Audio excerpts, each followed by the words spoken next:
Assalamualaikum warahmatullahi wabarakatuh. Waalaikumsalam warahmatullahi wabarakatuh. Salam Om Swastiastu, Namo Buddhaya, Salam Kebajikan. Selamat malam semuanya. Malam, Kak. Malam kakak.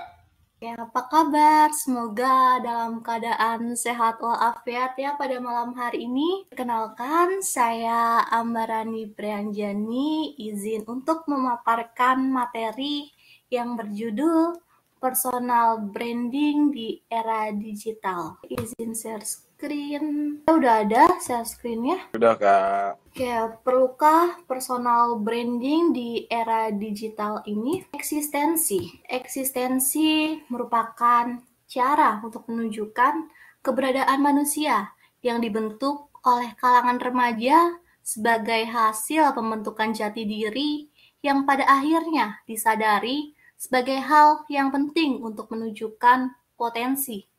Lebih dari itu, pembentukan jati diri yang khas pada akhirnya disadari sebagai hal yang penting untuk menunjukkan potensi, terutama di era seperti sekarang ini yang penuh dengan kompetensi.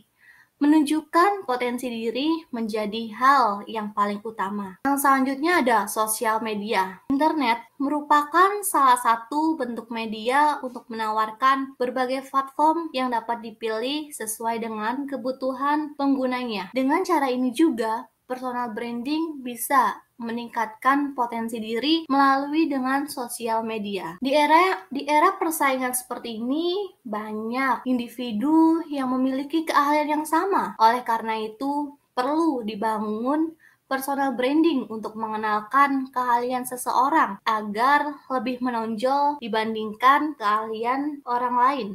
Kenapa sih personal branding itu penting? Nah, di sini kehadiran media sosial dengan karakteristiknya yang cepat menyebarkan pesan dan memiliki jangkauan luas dapat dijadikan sebagai media pembentukan personal branding. Nah, personal branding juga dapat mengatur persepsi seseorang terhadap orang lain. Contohnya dengan menceritakan pengalaman kepada orang lain secara natural, sehingga orang lain berpikir bahwa persepsi tersebut dibangun dengan sendirinya. Ada 3 elemen penting untuk membangun sebuah personal branding. Nah, yang pertama di sini saya menyebutkan you. You itu kamu. Seseorang dapat membentuk personal branding melalui strategi dan metode komunikasi yang baik. Strategi dan komunikasi yang baik dapat dirancang untuk menyampaikan 2 hal yang penting kepada khalayak umum. Contohnya, siapakah dirinya sebagai seorang pribadi. Nah, yang kedua, spesialis apa yang dimiliki dan dilakukannya. Nah, dari You ini kita mempunyai spesialis diri yang bisa kita tunjukkan kepada orang lain. Yang kedua ada promise. Promise itu janji. Personal branding adalah sebuah janji, sebuah tanggung jawab untuk memenuhi harapan yang timbul pada masyarakat akibat personal branding itu sendiri. Nah, yang ketiga ada relationship. Personal branding yang baik akan mampu menciptakan suatu relasi yang baik dengan khalayak masyarakat. Semakin banyak atribut-atribut yang dapat diterima oleh klien dan semakin tingginya tingkat kepuasan seseorang menunjukkan semakin baiknya tingkat relasi yang ada pada personal branding tersebut. Oke, cukup sekian yang bisa saya sampaikan. Barangkali dari teman-teman ada yang ingin bertanya. Halo. Luis katanya mau tanya, Luis. Ya, kepada saudara Luis, dipersilakan Luis. Oke, Kak Dinda dari Kak Dinda Salma Nabila. Izin bertanya, apakah personal branding akan memperkuat potensi diri dalam memasuki dunia kerja? Terima kasih ya Kak Dinda atas pertanyaannya.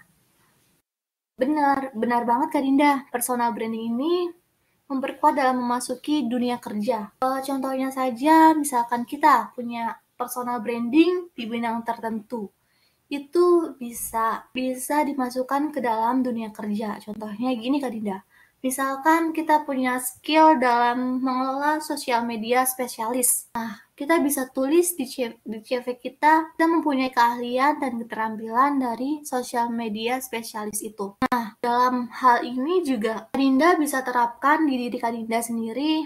Kadinda bisa mengupload konten-konten tentang edukasi di akun Instagram Kadinda atau membuat konten-konten yang lainnya yang dapat menarik dari masyarakat itu. Oke, gimana Kadinda?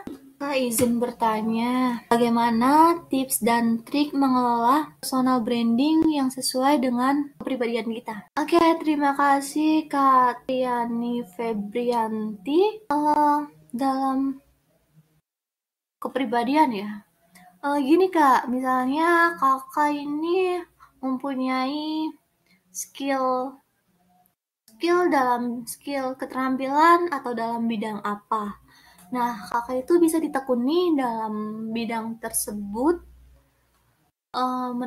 menekuninya dalam skill dan keterampilan itu. Bisa juga kakak bisa cari tahu skill apa yang kakak miliki, dilatih dan ditekuni dalam skill dan keterampilan yang kakak miliki gitu.